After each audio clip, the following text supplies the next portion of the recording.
Hello, everybody, and welcome back to the General Eclectic podcast with Rod Dreer. I'm your host, Kale Zeldin, and we're back for season 2, episode 1. Rod, how you doing here in the new year with our second go through, man? Very excited. This is our post-COVID broadcast because since we last recorded, you've had COVID and so have I.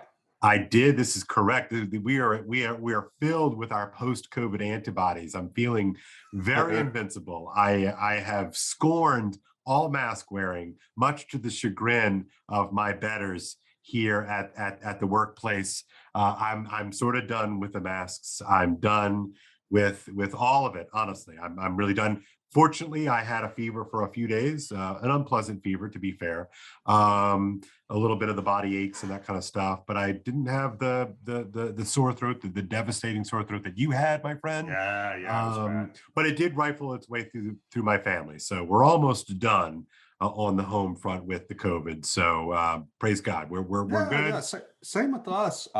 We're all vaccinated and boosted, but it hit us anyway, as I kind of knew it would, and it was not pleasant. I'm still dealing with some pretty heavy fatigue, but I always knew that in my family, it would hit me the worst because I'm the one who has immune system issues. But that's right. But yeah, it is sort of an existential relief in a way because for the past 2 years, I've been like, oh, it's coming.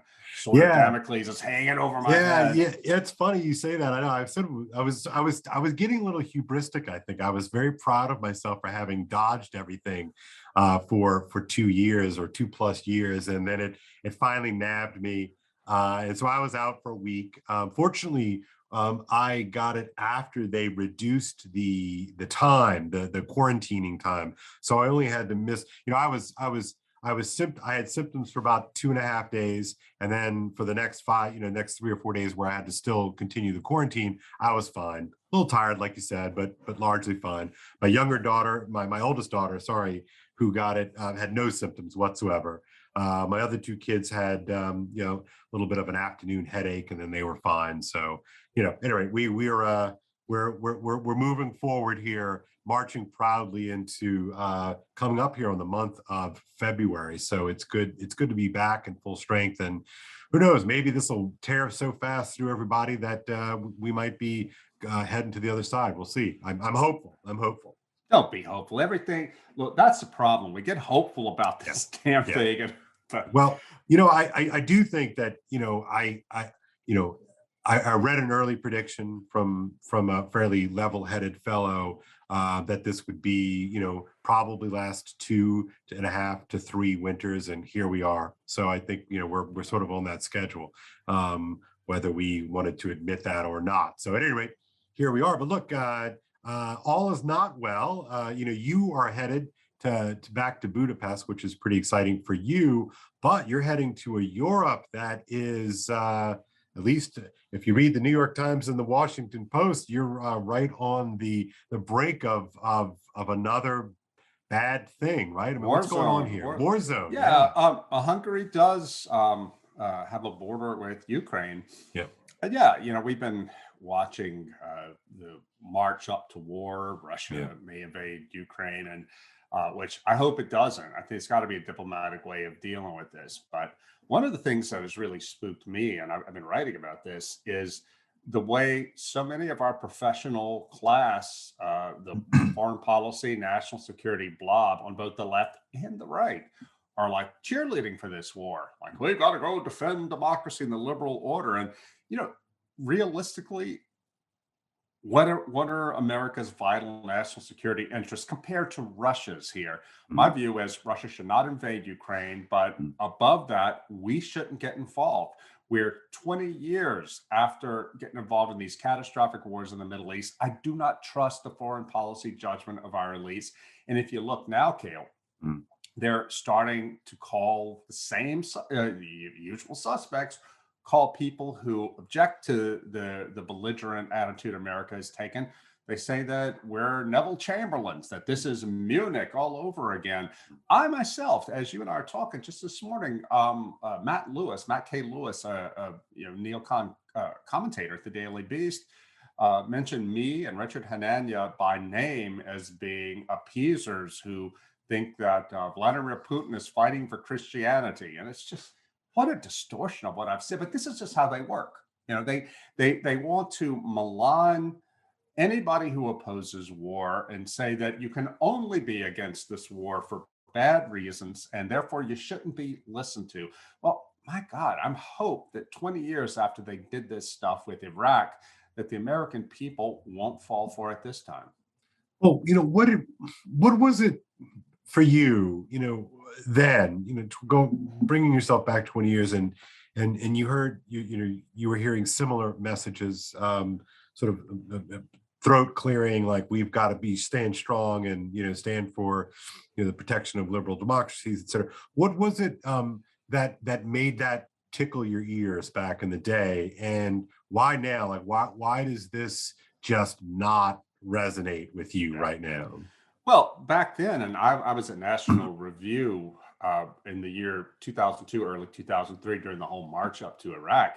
And I was a true believer. I mean, I don't know if I'd call me a neocon. I guess I was. I don't know. But I don't recall calling people who are against the war treasonous, but I absolutely believe that they were either fools or cowards for if they were against the war, because I had watched the Twin Towers fall. I lived in New York, and I was so filled with anger, but I also was filled with what I consider to be patriotism, the idea that our country was attacked as it was, and somebody has to pay for this. And I didn't really care that there was no strong evidence linking Iraq to it. Somebody had to pay, and when by the time I lost my belief in the Iraq War, was around 2005 or so. What caused that, Rod? The fact that everything that we were promised about Iraq failed to materialize, and I began to realize that we were led into a quagmire by a bunch of incompetent liars from my own political party, the Republican Party. Can you name them for me? I want to set the like table. George Bush, Dick Cheney, Paul Wolfowitz, Colin Powell, Bill Kristol, and Colin Powell, David Frum, all of these people that I really respected, and they were part of my tribe. And this is what they did. And to realize that there was never any compelling evidence to attack Iraq. It was just a cover story. Can I ask you a little bit about that? I'm sorry to be a nudge here, because I remember, I wasn't involved in any of this at all. I mean, in fact, at the time I was living and working in Hollywood in the run up to the Iraq War. And so, I mean, I listened to stuff and I read things and all that, but I wasn't into it the way that you were into it, because it was your work. It was your work. Mm-hmm.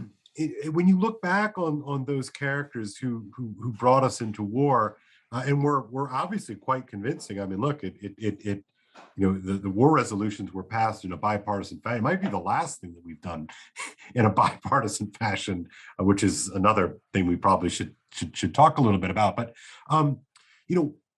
why? Like, what were they doing? Like, who wants to go fight a war? Like, I don't understand it. Well, you might remember the line that the Bush administration had, and Colin Powell, I believe, first articulated it at the United Nations in his infamous speech there. But you heard this line repeated over and over, that we don't want the smoking gun to be a mushroom cloud. Right. Right. This was what they said when they said, which is a really profound and visceral. I even when I hear it right now, knowing kind of what I know, it's like, I don't want to see a mushroom cloud. Right. But it really plays really right at your gut, doesn't it? Your chest. Right. But this was what they were saying whenever critics of the war or the march up to war would say, "No, wait a minute, we don't have any smoking gun proving Iraq was involved with this." And they're like, "Yeah, but can we really afford to take that chance?" Mm-hmm. And it just Iraq was ruled by an evil dictator. Nobody can deny that. But you have to do a cost benefit analysis. The people who were against the war were not pro Saddam, but they, people who wanted war, people on my side, slammed them as being effectively pro Saddam for not wanting the war. And I allowed, to answer your question, I mean, Yeah, I believe that rhetoric, and I engage in some of it myself. I don't have any specific examples, but I'm sure. sure That's I good. did, Mhm, because it mhm. was all about rallying the side, rallying the troops, so to speak, the ideological troops to support our government that's defending democracy and freedom and protecting the American homeland. And it was all a lie. It was a lie, and it's a lie that they're still telling. I saw on the TAC website. I was googling earlier today. Andrew Basovich, the foreign policy analyst, Yeah. retired colonel, and a man who lost his son in the Iraq War, who Mhm. was killed in action. Basovich quoted Paul Wolfowitz, one of the architects of the Iraq War in the Bush administration, as saying that it was all well worth it, and that saying that today we have to stand up to the appeasers and their spirit of Chamberlain. Like, oh my God. So Neville Chamberlain has had this fascinating shelf life that I remember, when people were carting that out 20 years ago using Neville Chamberlain, and that sort of such a funny old-fashioned black and white image of him coming off of the sort of the prop plane, and waving the sheet of paper and Peace in saying our time. peace in our time, and look, I get it, right? I mean, Hitler was bad. uh, you know I get that, but it is remarkable how much that action on the part of Neville Chamberlain, who was, in retrospect, trying to stop the world from going into another world war. Let's not forget that Right, right. World War One was pretty traumatic, Oh my God. to Yeah. say the least. I remember, when I would sort of study that as a young man, as a kid, and a young man, and loving Churchill, and all of that. And I still have a tremendous amount of respect for Churchill, obviously. But I just remember looking like, God, like Chamberlain, that idiot. Nobody's listening to Churchill. And Mm-hmm. it took me some time, honestly. It really took me some time as I've gotten a little bit older, and I've kind of broadened out my knowledge base, and read, and felt a little bit more acutely why that generation would have been so motivated to negotiate with a Hitler. Because remember, we know the Hitler, after the fact. Yeah. They're looking at Hitler as, look, yeah, we don't like him. He's a fascist. But he was elected. I mean, it's Yeah. really Yeah. easy for us to sort of retroactively see Chamberlain and Hitler through the eyes of the Holocaust, right? And the Sure. the Sure. the, Sure. the, the real profound evil that we know the Third Reich was responsible for. But I mean, that's why I think it's a little bit unfair to use the Chamberlain thing as if he just wanted to do the waltz with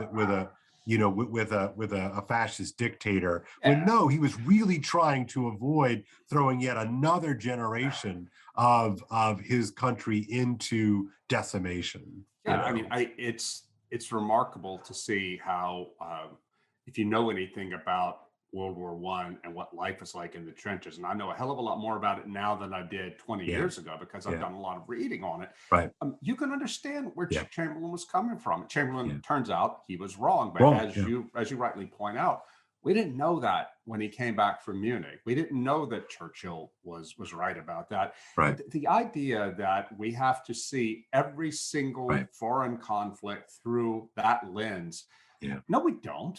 But right. but this is what they try to do, in the same way that the left tries to frame every racial conflict as Selma, That's right. 1963, whatever. Yeah, no, I like that. I think that's a good analogy. So, all right, so here we are, and all of the drumming, trying to bring us back, and you're being called out by a lot of the same folks by being, Chamberlain 3.0 or something like that. I Yeah, mean, so yeah. what do you say to these guys? Well, I say to these people, I say, first of all, you're frauds, you're lying. We know what your lies did, but what led the country to 20 years ago. And I'm not buying it this time. And I just point out to them, wait a minute, I'm not in favor of Russia invading Ukraine. I think Russia should keep its hands off of Ukraine. And I don't think Putin is a philosopher king at all. This is a realistic cost benefit analysis. What do we gain as America, as NATO, from getting in between Ukraine and Russia. What I hope for is a diplomatic solution. I think NATO should answer Russia's reasonable request that we take Ukraine and Georgia joining NATO off off the table. That can't Yep. happen. In a perfect world, every nation should have the right to decide its own foreign policy, its own defensive alignments, etc. In the world we actually live in, it is perfectly reasonable for Russia not to want NATO right on its border. I mean, Mm. it does have that already with Poland. I think Poland has a Russian border. I'm not sure if it's Belarus or, but and certainly the Baltic states, former Soviet republics, Yeah. they're now in NATO, and that's a done deal. I'm not saying we should. It's probably unwise to give them those security guarantees, but we did it. They're in NATO. We will defend them. But my God, Ukraine, really? Right. Right. But I think that this can be worked out peacefully. It should be. And if, God forbid, Russia does invade Ukraine, it's a terrible thing. But again, where is the vital American national interest? Do you remember, Kale, during as we were walking up to the Iraq War, one line you heard a lot on conservative media was, "Well, we're fighting them over there. The jihadists fighting them over there, so we don't have to fight them here." Yeah. Right. Well, I saw somebody in favor of confronting Russia on Ukraine saying we got to fight Putin there, so we don't have to fight him in Berlin. Or like, oh, good Lord, give me a break. It's hard. It's hard for me to take. Look, you and I are funny. You know, we're not. I'll speak for myself. You can speak for yourself. Like, you're funny. I'm not that funny. You're the funny one. Well, yeah, I'm hilarious. You know, but hilarious, you're not ha funny. Hilarious, Zeldin. Yeah.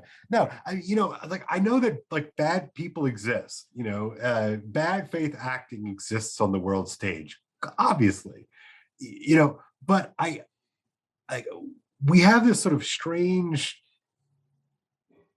notion that we can just kind of make everybody behave the way that we would have them behave. Yeah. And why do we think that? Well, look, that same Matt Lewis column at Daily Beast, he said, we can't, as America, can't allow a dictator to invade a neighboring country. I'm like, wait a minute. Who said it's up to us to decide what this can and can't happen? I don't want it to happen, but right. I also don't want China to persecute the Uyghurs and perform cultural genocide on the Uyghurs. But is it worth going to China to stop war with China to stop that? Of course not. Well, like, you know, even if we could, I mean, imagine if we had the resources to actually do all this sort of stuff. I mean, wouldn't that just be empire stuff? Like, wouldn't that be? But it's not empire if we're doing it for good. But every empire thinks they're doing it for the good. They're good. But... Yeah. Well, it's not censorship if we're just stopping hate speech. You know, I mean, that's interesting. That's interesting. This is the thing, the inability for these people to get, and this is part of the human condition, get outside of your own way of thinking and try to see things through the eyes of another. This was one of the things that was so educative for me about being in Hungary, right. and seeing things through the eyes of the Hungarians, who are completely demonized in the American media and by the right. American foreign policy establishment. I had just the other day, I did a preliminary interview with an Associated Press journalist and a journalist for PBS Frontline. They're working on a documentary about Hungary, and they wanted to talk to me about why certain American conservatives are interested in Hungary. And one of the things I was telling them is that was a shock to me to arrive in Hungary is to find out from them how much the Treaty of Trianon, 1919, that ended World War I, how much it affects everything about the way Hungarians, even liberal Hungarians, see the world. Right. And what that treaty did was, because Hungary was part of the Austro-Hungarian Empire, which was one of the losing powers of World War I, what that treaty did was carve Hungary, Greater Hungary, up and give the Slovaks, the parts of Hungary that were Slovak, most people who lived there were of Slovak ethnicity, they got their own country. Parts of Hungary that had a Romanian majority went to Romania, and so forth. This sort of thing was deeply traumatic to the Hungarians, and traumatic because It told them that we are not in control of our destiny. And then, of course, after World War II, they were a Soviet puppet state. My point simply is this: that to the Hungarians, it doesn't make them right on any particular issue, but they really want to have sovereignty and control over their own affairs.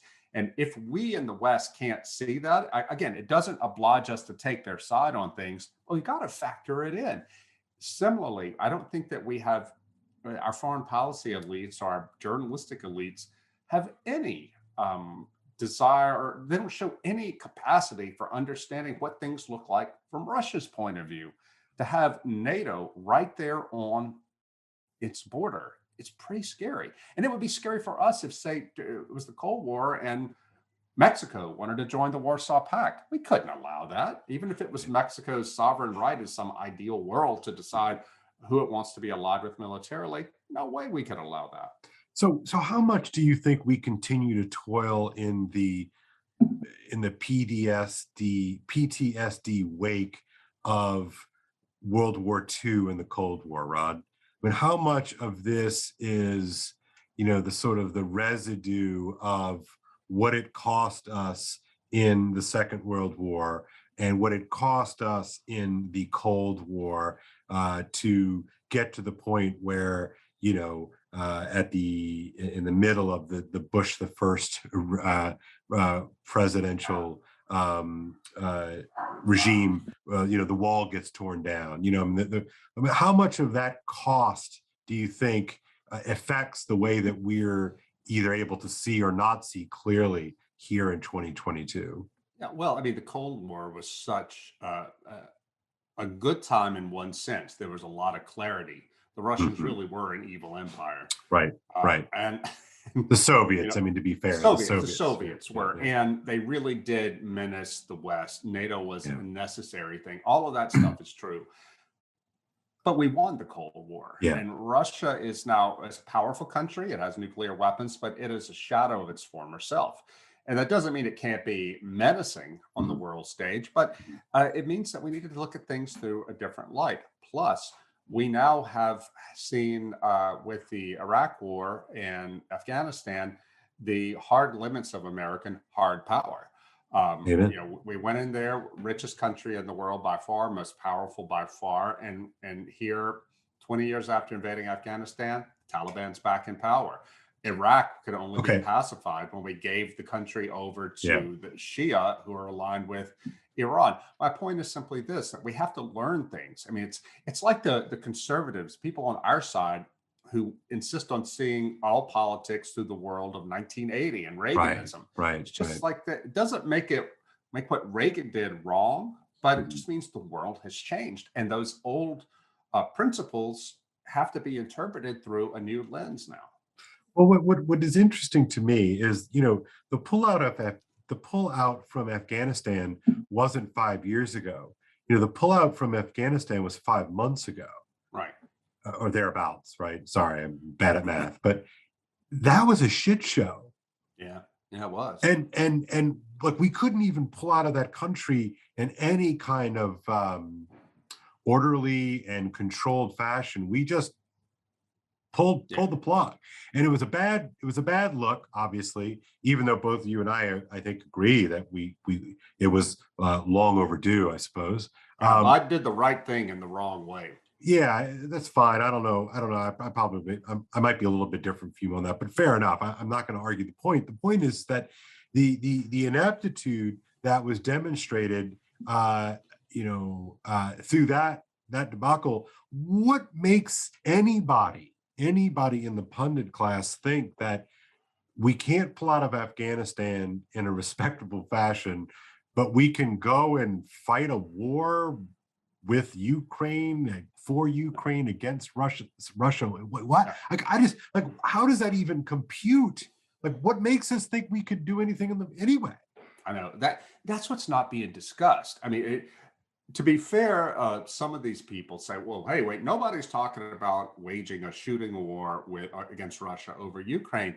And there's something to that, but this sort of rhetoric, this belligerent rhetoric that we're seeing that the foreign policy class engage in, where do they think this might end up? I mean, once the shooting starts, And I don't believe that we should do nothing if Russia invades. I'm just saying, let's dial it down and recognize that the Russians have a legitimate concern. It does not justify an invasion of Ukraine, but they have a legitimate concern. But so far, as you and I are talking, the Russians just received yesterday from our Secretary of State America's response saying we will not take NATO membership, future NATO membership, off the table for Ukraine.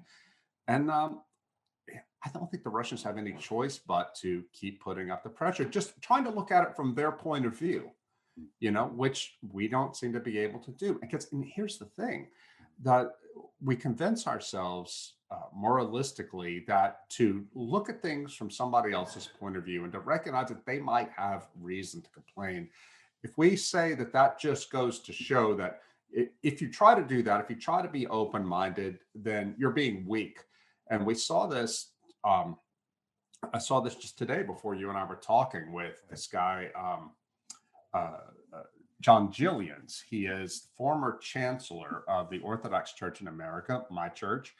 And he gave a lecture recently to the Orthodox Theological Society of America, in which he denounced me. I'm already nervous. Go ahead. Sorry, I don't know what you're about to say. So go ahead. Yeah. He denounced me by name and Father Chad Hatfield, who's the rector of St. Vladimir's Orthodox Seminary, the biggest Orthodox seminary in America, as being converts who were trying to bring the culture war into the Orthodox Church. And right. What Father Chad and I have done is raise the alarm about liberal academics, mostly in the Orthodox Church, who are trying to queer the Orthodox Church. What I mean by that is trying to bring long settled, scripturally sound, traditional teachings about human sexuality, bring all that into question in a way that is highly familiar to Father Chad, who came out of the Episcopal Church, and to me, who came out of the Catholic Church. And what Father Chad and I have said in various forums, that is that we know how this works. The left, the theological left, always wants dialogue. Hey, we just want to talk. That's all we want us to talk.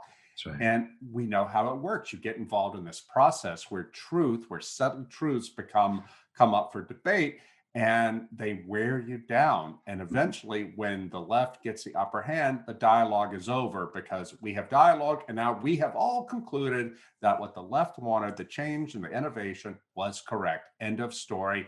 Anybody who dissents now, you're pushed to the margins, and maybe even will be kicked out of the church. What Father Chad and I are trying to do is to wake up the Orthodox in the pews, who don't really know a lot about these culture wars in other churches, and to say what they did to our former churches, they're trying to do to Orthodoxy now. And I see, by the way, Kale, I mean, you're a Catholic, and I saw a piece just last week on the Tablet in the UK, the Catholic newspaper there, talking about how Francis is not formally changing any teachings about homosexuality yet, but he is changing them de facto with his appointments in the Vatican Curia. And also he sent, and made sure it was known to have been sent, this letter to this woman, Sister Jean. Is it Jean or Jean? Jean. I always thought it was Jean. She's a co-founder of New Ways Ministry, a pro-LGBT ministry in the Catholic Church that under Pope John Paul II, Cardinal Ratzinger, the future Pope Benedict, he was at the time the head of the doctrinal office, he issued a ruling saying that New Ways Ministry cannot say that they're speaking for the Catholic Church because they are diametrically opposed to Catholic teaching. Well, now Sister Jean just got a handwritten letter from Pope Francis praising their ministry. So there are some de facto changes going on. What Father Chad and I are just trying to do is to say to our fellow Orthodox, wake up. They're trying to do this. Our people within the Orthodox Church are trying to do the same thing here. It strikes me as you were laying all that out. And, look, I'm just one Catholic guy, dad and husband, trying to live out my vocation as best as I can, and based upon what I've studied and prayed about and lived through. So, take what I say for whatever it is. But I'm struck by the way in which things get settled, and then later on get unsettled. And so you talk about then Cardinal Ratzinger's study of the situation and investigation of New Age ministries, and deems it incompatible with Roman Catholic dogma and theology, and so therefore must cease and desist to operate under the name, under the banner, right, under the umbrella of a Roman Catholic ministry. And a few short years later, somebody else is in charge now, and they come around and say, nah. And what exactly is firm territory? If anything can just be changed because there's a new regime in town, what is real and what is solid? What right. or is everything just a wait and see game? Is everything just don't worry, we're just going to wear the holdouts down game? And so then where does that leave people like me, people like you? Well, our listeners might be saying, wait a minute, Rod, why did you bring that up? Because your critics are saying that you don't, in the Orthodox Church, that you don't want dialogue, but you've talked about the need to be open to seeing things from the point of view of other people when it comes to foreign relations. Here's the connection. In the case of what's happening in the Orthodox Church, the reason I say that there should be no dialogue is because it's not a good faith dialogue. Because dialogue is, I believe, and I'm based on experience of seeing what's happened in the Catholic Church and the Protestant churches, dialogue is just a tool to wear down the opposition so they can impose their theological changes by fiat. So it is a cost-benefit analysis. I'm happy to talk anytime to people who don't agree with me theologically, but only when it is done with no false pretenses. And I think that what the left within the churches, your church and mine, are doing is dialogue that's not intended to be dialogue at all. It's pseudo dialogue. It's a tool to wear down liberal-minded people. Maybe it might be helpful. What would be something, just take it out of the realm of the theological for a second, and let's put it into the realm of, I don't know, two friends, right? What does one hope when you engage in a dialogue with a friend? What do you hope to yield? What do you hope is the fruit or the good of that good faith engagement with dialogue with a friend? I think that you hope to, because you care about your friend, you want to know what your friend thinks and why he thinks it. And you want him to be open to hearing you. And maybe you'll change your mind, maybe you'll change his mind. But if neither of you change your mind, at least you'll both have the satisfaction of having said your piece, and you will understand each other's minds better. Right. So that I know, okay, Rod, I think I now understand what Rod is saying. I think Rod genuinely understands what I'm saying. There it is. Yeah, but and then the thing is that dialogue doesn't necessarily solve the problem. Correct. I mean, go back to American history. I mean, you could not have had dialogue that would have averted the Civil War, though they certainly tried and should have tried. Yeah. In the end, the issue that was at stake, human slavery, was even greater, in my view, than the significant and important principle of states' rights. Right. And state sovereignty. Right. To put it simply, slavery was evil. Therefore, it's the point of you can't overcome that through dialogue. Okay, so let's apply that. Let's go back. Yeah, so that's what. Okay, good. Yeah, let's go back to Ukraine. I think it would be a bad thing if Russia invaded. Mm-hmm. But would that be an evil or cause an evil so great as to justify engaging in the evil of warfare or risking seriously warfare between two superpowers? And I would say no, because whatever Russia's problems, Russia of today, they're not building gulags, they're not building concentration camps, things like that. So again, it's just a reasonable analysis. Reasonable people can disagree, but when you rush in saying that anybody who disagrees with the belligerency here is an appeaser, a Neville Chamberlain, that does not invite dialogue, and dialogue is not wanted there. The question though, Kale, is, and again, I can trying to say that people who are outside of these debates might say, but I still don't understand why you want dialogue within the church. And I say again, because there's nothing that will make these people happy or satisfied until and unless they wear us down and get the changes they want. They don't see validity to our point of view, the settled traditional point of view. And so what would be left over if the force is clamoring for dialogue, right? What would be left over if they win the dialogue? I'm still not convinced that you can win a dialogue. You mean in the church? Yeah. Like, what is left? Well, we know. I mean, they're like, well, I know, but like, why do they think? I mean, I understand that they tend to believe that our sole reason for being is that we want to continue to be able to hate people, right? They believe that we're motivated by ignorance and bigotry, solely, and we're sentimentally attached to old, outmoded, old-fashioned ways of seeing the world. But what do they win if they beat us out of there, if they chase us away? Well, this is the thing. Look at what the mainline Protestant churches have become, those in which the liberals, the theological progressives, they've won. And it's been a Pyrrhic victory because those churches are dying. Now, it's true that nearly all churches are suffering declines in membership, even conservative ones. Yep. But ain't nobody falling apart faster than the liberal ones.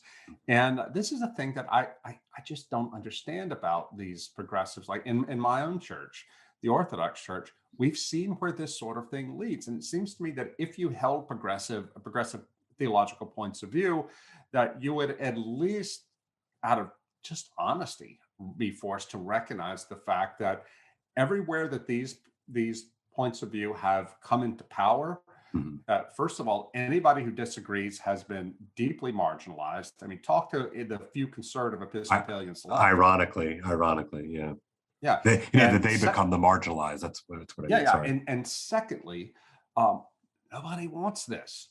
Nobody wants it. But the people in power do. Because it allows them to control their own little thing, their own private thing. That's where the money is. Remember that famous quote by Rosemary Radford Ruther? Yeah, she was a feminist, Catholic theologian, radical feminist. Well, I've read her stuff. I know her. I read Vatican II. Oh, yeah, our listeners might know the Vatican II generation. And somebody asked her once, Rosemary, why are you still a Catholic? Because you clearly don't believe much of what the Catholic Church teaches. Yeah. What was her answer, Kale? Do you remember? I don't remember. I was probably something along the lines of, because that's where the copiers are, the photocopiers. Which is really a brilliant response. What she's saying is that the Catholic institution has immense resources to spread the progressive gospel, right? And even though it was dishonest for her to remain a professing Catholic when she didn't actually believe any of this, she was mercenary about it. She knew that to gain control of the Catholic institution would make it much more possible to make the whole Catholic Church progressive. And I think that's probably what these institutionalist Orthodox are thinking too. I mean, I wonder if they were to get their way, that the only thing left would be the people who staff the various offices and the various chanceries and the various committees, so that the only thing left, is the secretary and the pastor and the organist. Like is the perfect church just like whatever's left when literally all the people go, but we've got a committee on this, and we've got the secretary of this, and we've got the copiers, and it's like it's as if nobody, if you throw a football game and nobody shows up except for the people who take the tickets and sell the beer and call the game. Everybody else is gone. So like, congratulations, you win. Okay, so and what's happening in your church shows exactly how the libs work. Yep. Within churches. Yep. Look at the way Pope Francis is treating the Latin Mass people. You're not a Latin Mass Catholic. When I was a Catholic, I wasn't a Latin Mass Catholic. But these people tend to be among the most faithful members of the church. They tend to mind their own business. Some of them can be really cranky, and that's one reason I was not a Latin Mass Catholic when I was a Catholic. But they're very small, and they're not the problem in the church. But according to Pope Francis and his top people, they got to stamp out these trads. They must be crushed at all because they're divisive. I wonder I'd love to have some neutral observer who didn't know anything about the intra-Catholic politics come in and see what sense this makes. Okay, so I've got a question for you that it might strain credibility, but I'm going to try it out anyway. I never stopped us before. I know, yeah. We like to shoot from the hip over here, the general eclectic. But why do the Chinese Communist Party establishment, why do they go after the Uyghurs? Well, I think part of it, first of all, they don't want anything outside of their control. It's for the same reason they went after the Tibetans. Now, there was a case, I think maybe back in the early 2000s, where some Uyghur separatists who had gotten involved with the jihadists did set off a few bombs, but the Chinese have had a massively disproportionate response to that. But I don't know if that's what you were looking for. Well, what I'm getting at, no, that's fair. That's fair. In other words, why would all of this energy? My sense of it is this is not about the trads. The trads, if you just look at just raw numbers, Rod, the trads comprise some microscopic percentage of the people in the pews. I mean, it really is rather small. I mean, I wish it were more, frankly, because I do think that they tend to be faithful and fruitful and all that stuff and supportive. But really, it's a minuscule number. So what are they doing? Who are they hoping to discipline by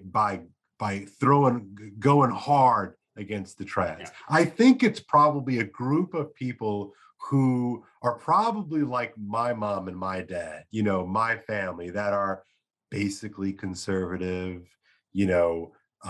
say a rosary on the daily basis, but they go up to the Novus Ordo Mass. They support Peter's Pence and all that sort of stuff. I get the sense that it is about going after them ultimately. Oh, I think it's about going after you and your kids.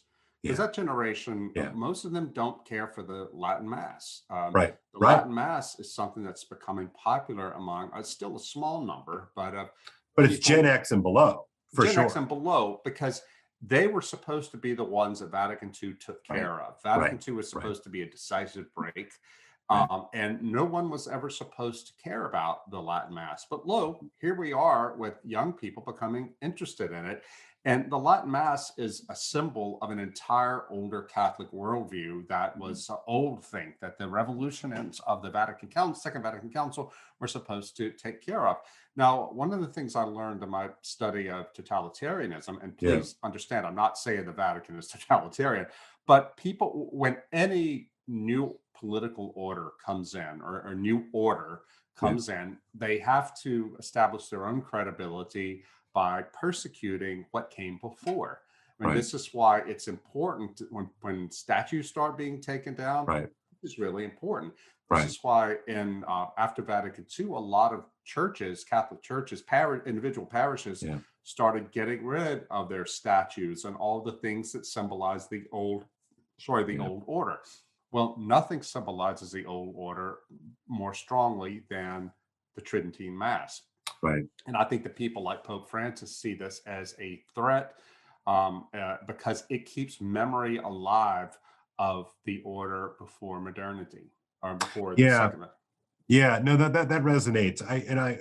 But I still, so there's always a kind of iconoclasm that comes in with a new regime, right? There's a sort of a desire to, clear out the vestiges of the old. But that's why it's just so bloody strange, Rod, that there are two people who currently live in the Vatican who wear the white robe. And like, it's just crazy. Like, I mean, I know this is a little bit inside Catholic baseball, but like, it's as crazy as it is, and as much as people have talked about in the past, I still don't think we've reckoned with the fact that we have two popes alive right now as we speak.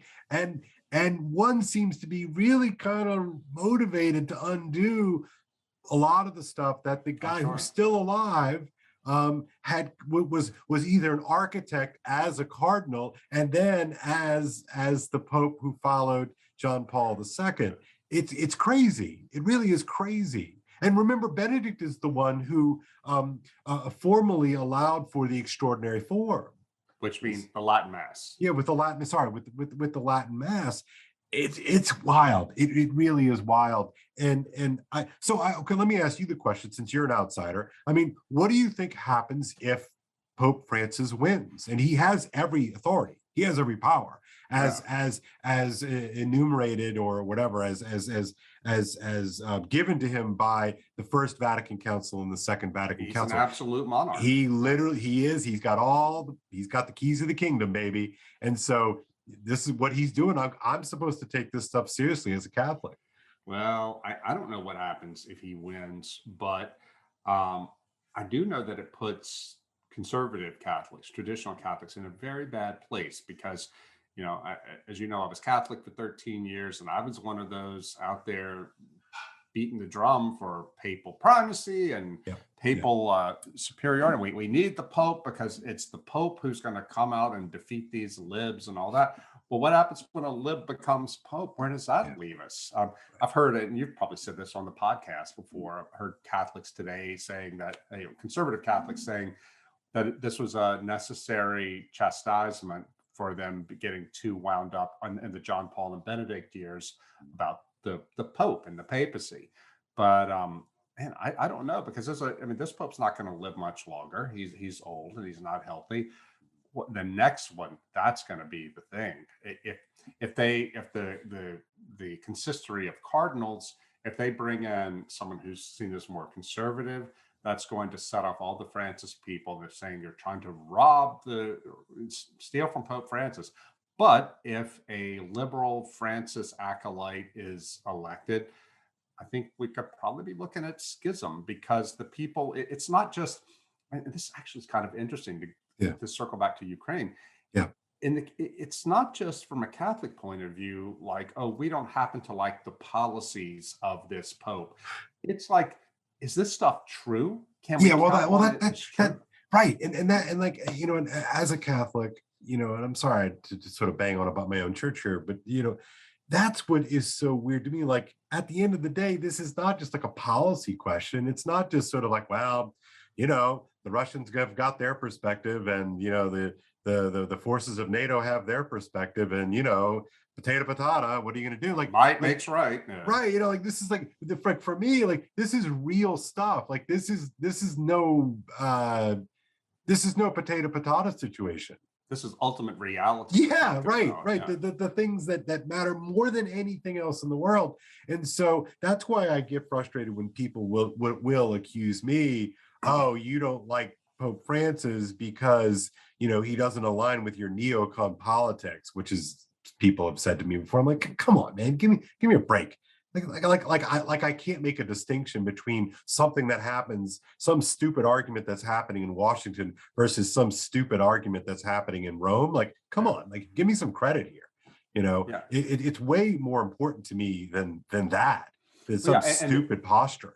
And this is why it matters so much to me, the whole LGBT issue in my church, as it did in the Catholic Church, because it's not because I hate gay people or whatever, which I don't, but Right. it's because I understand, and I think you understand too, that what a church teaches about human sexuality itself, not just homosexuality, but human Right. sexuality, it is so foundational to the Christian understanding of Correct. what a human being is and what we are supposed to do with our lives and not do with our lives, that you can't just change it, like say that, oh, well, priests are celibate now, required to be celibate Right. now, but we can Right. just, that's a matter of just changing the law and everything will be fine. No, no, no. Right. This is, because we believe that the church's teachings correspond to Right. metaphysical reality at Right. some level. This is the very warp and woof of what it means to be a Yeah. Christian. And it's no cosmetic thing. This is core stuff. And it's not frivolous.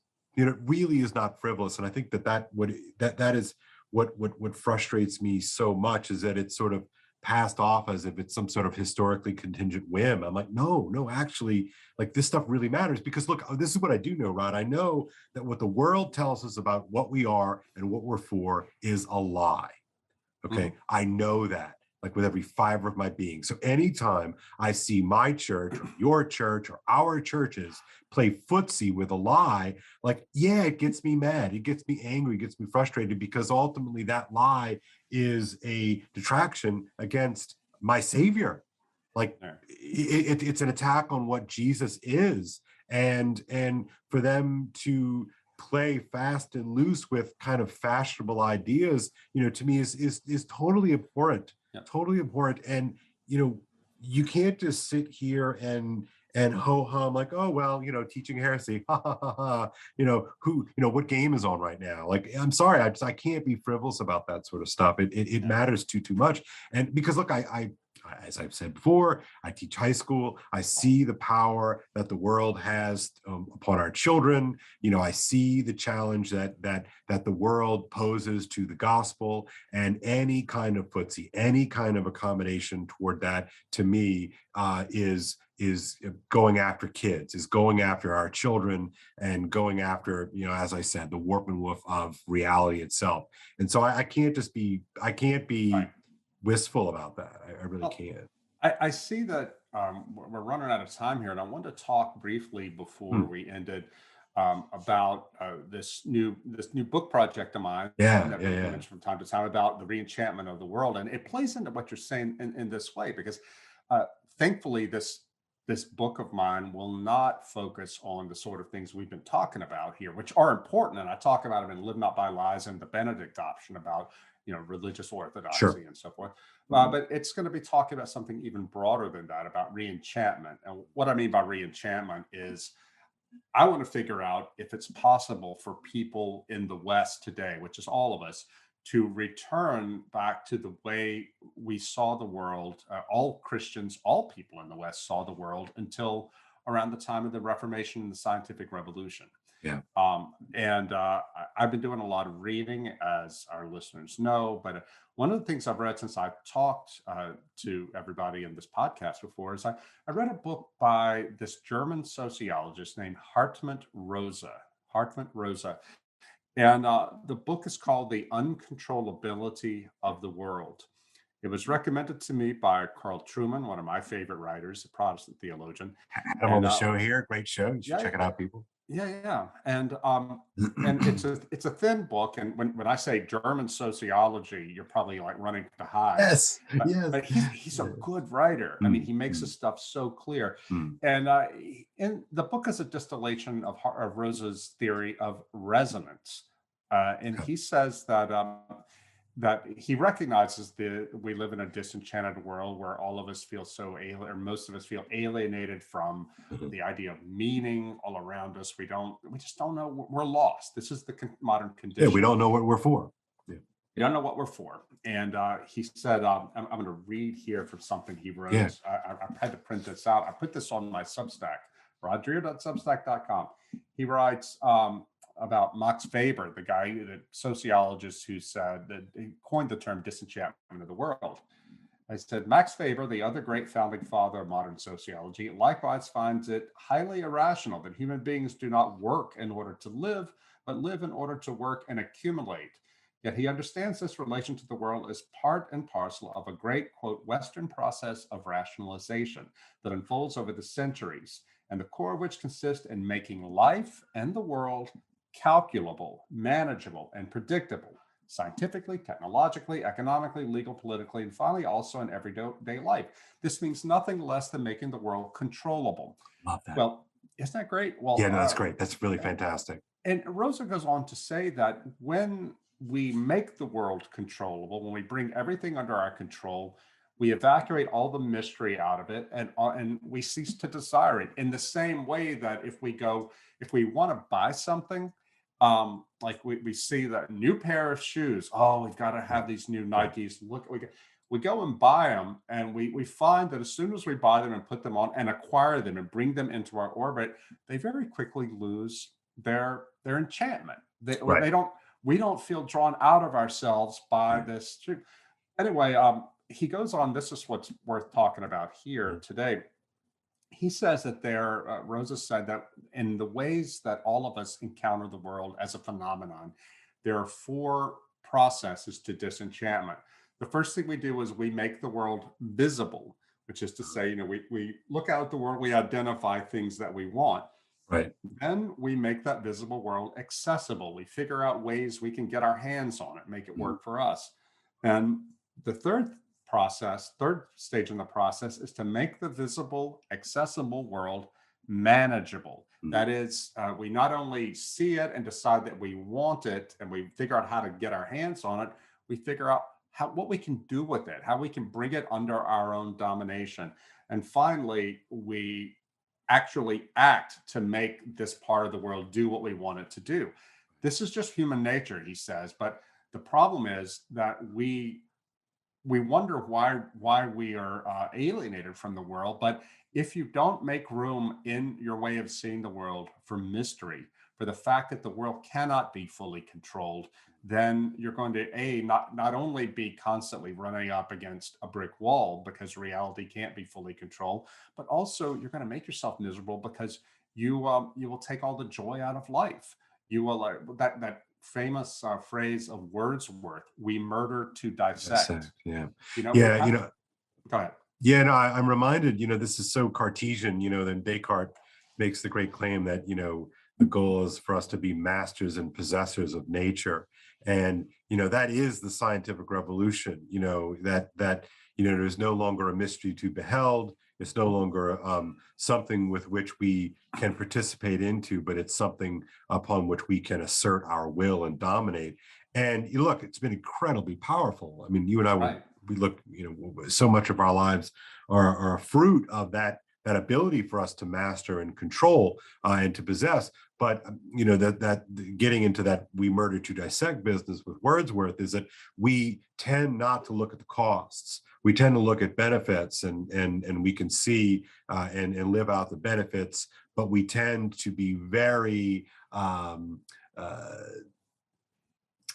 fuzzy about the costs that they have upon us. And I think that what my sense of what the work that you're doing with this enchantment is to look square in the face at what world we have wrought in this activity, that we have lost our resonance, we have lost our sense of wonder, and therefore we've lost our ability to worship. I mean, why would you worship the machine? Yeah, and it's Hartman Rosa says that if we bring a phenomenon into all 4 areas of our control, we lose our resonance with it because we have taken all the life out of it and made it and brought it under our control. You can only really desire things that you can't control, right? And I the whole question of enchantment came up again for me this past week because I listened to the recent Jordan Peterson podcast with Chloe Valdary. Oh yeah, she's great. She's so good. Her name right. Yeah, she's an so African-American woman from New Orleans who is an anti-racism educator, but she is diametrically opposed to the Ibram Kendi, Robin DiAngelo school, which construes all race relations as questions of power. What Chloe Valdary calls the method she came up with a theory of enchantment. Yeah. And what she means by that, insofar as I can tell from the podcast, is she wants people to, all people who take her courses, to recognize the mystery of the other person around them, the human mystery, and to be able to want to get out of your own head and not control them necessarily, but to love them. And because she recognizes too that, unlike the critical race theorists who say the line between good and evil passes between the races, she comes from a Christian background. I don't know if she's Christian still, and she understands with Solzhenitsyn that the line between good and evil passes down every human heart. And what Chloe wants people to do, wants to show people, is that everyone around them has a capacity for good inside them and a capacity for evil. And we all have this in ourselves. So she is trying to help people become enchanted by the idea of love, of loving the other. I love that. That's so good, especially because we know that the fixation on power is, once you sort of downshift into that sort of mode of seeing and being, if everything is a power relation, it really is, you have to be on top of that, right? Because to find yourself on the bottom of a power differential, is the worst thing. Sure. And so as soon as you insert power into these these human relationships, it's not a relationship. It becomes a kind of slave master dialectic or something like Exactly. that. Well, think about it this way: if you're a wokester, and say you've taken over an institution and you have it within yourself to force every single person in that institution to obey you, because the consequences are they'll lose their job, they'll be marginalized, etc. What have you really accomplished there? You have changed the power dynamic, but at the cost of becoming a tyrant. From what I could tell, what Chloe Valdere wants instead is, she wants racial justice, absolutely, but she wants us in a context of convincing people to do so out of love for the other and for the well-being of the other, all people, not just white people. Right. And this to me resonates. I sent Chloe, I contacted her on Twitter and Oh, sent her good. Yeah, I sent her the thing, and maybe we should have her on sometime. Oh, I would love that. Yeah, Yeah. I sent her the thing I wrote about Hartman Rosa, which, by the way, I put on my blog because I thought everybody should read it. Yeah. I'm glad you did that. Yeah. Because what Hartman Rosa says is that in order to live in a state of resonance, it's not an end state. It requires constant rebalancing as we live in the world. He's talking about just towards the world, because we can't be in a resonant state if nothing is controllable and we're just trying to survive. We also can't be in a resonant state when everything is controllable, because then everything dies. It's all sterile. Yeah. Rather, we have to sort of live in this world, in a balanced world, where we have access to the other, and the other, we can be in a relationship with the other, whether it's another person or another object, an institution, a way of life, without fully commanding it or allowing it to fully command us. And so when you think about a lot of people, one of the reasons they don't believe in God, or at least the Christian God, is they say, how could God allow human evil? Well, he does that because I think it's required of liberty, requires it. Love requires it. You cannot command people to have feelings of love towards the other. You command people to obey you and to treat people this way, but the end result, what you ultimately want, is people to react out of love, not out of fear. Right. To motivate people to learn how to love it can be the only antidote to the trouble we find ourselves in, right? I mean, it does sound, and it's hard to say this stuff without kind of coming across as being a little bit too trite. That there's a real profundity to that gets lost unless you can kind of sit with that, and resonate with that idea that the other is opportunity for mystery, and my relationship to that is love, not power, is not control, is not domination. But think about one's marriage. I mean, it is, who wants to live in a marriage when your spouse is so afraid of you that they do whatever you want because they fear you? That's not a marriage. Right. And you want your spouse to, insofar as he or she obeys you or does good things for you, want them to do it out of love, and you want to do it for them out of love, not out of fear. because that's what we're looking for. Now, do many of us never reach it fully because we're human beings? Yeah, right, right. But this is the goal, and you can only. I remember somebody asked me once, "How did you know that the woman you married was the one for Was you?" the one, yeah. And I said, one of the reasons is I realized that when I looked at her, I couldn't see the bottom of her. Mm. You know, Wow, every yeah, other yeah. woman I'd been interested in before, I kind of figured out. And of course, every single person is a mystery. Of Nobody course. Right, except right, God right, can right, see the right. bottom. But I kind of had a Right. handle on women I dated before. And I'm like, yeah, you know, this isn't going to work out. But the woman I married, when I met her, I said, she Mm. will always be an enduring mystery to me. And this is part of the attraction. You know, Yeah, as Hartmut Rosa writes, we are eros, which is the lowest form of love, which is simply desire, not just sexual desire, yeah, but yeah. Just desire. desire, yeah, yeah. Yeah, eros is the thing that pulls us out of ourselves and out of our own heads and draws us to another, whether it's eros for a person or eros for a cause, et cetera, that sort of desire. Now, we screw up, and this is Dante's great lesson. We screw up when we make the absolute telos, the absolute object of our desire, anything other than God. Mm. So we can live in disharmony if we make that mistake. But the idea that eros is that to keep eros alive, we have to at some point not be able to pin down the object of our love. The object of our love always has to have freedom and Right. all these aspects that that maintain a sense of ultimate mystery.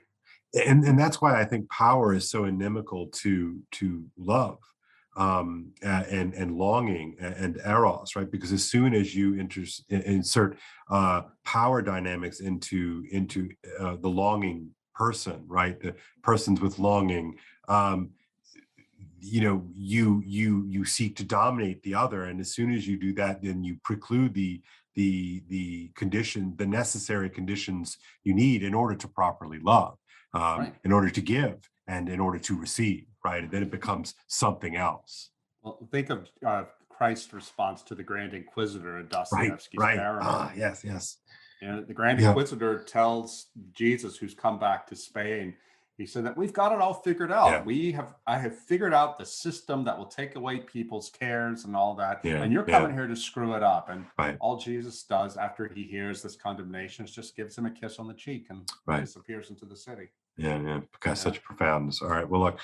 All right. Well, Rod, we are at time. We've got to wrap this up. You have got to go pack, my friend. I do. I have to go prepare for a snow blizzard thing that's coming my way. Not to overly date this podcast, but look, next time we are going to be together, you will be in Europe. So Yeah, yeah, that'll be fun. yeah. And Jealous. I'm not going to lie. I'm jealous. yeah. So, Well, I'll tell you that I've just discovered that Peter Boghossian, who's Oh a yeah. Yeah. colleague of James Lindsay and Helen Pluckrose, one Yep. of the anti-woke leftists, he has arrived recently in Budapest for a fellowship at MCC, the Matthias Corvinus Collegium. And Yep. so I'll get to meet him there, and we're looking forward to that. And maybe I can even have him on our podcast. Yeah, see if you could talk him into that. That would be fantastic. I'd love it. I've been following his work and following his Twitter feed, and his rousing letter of resignation to Portland State. That was really, really quite something. So look, that'll be great. All right. Well, look, until then. Don't get nothing on you.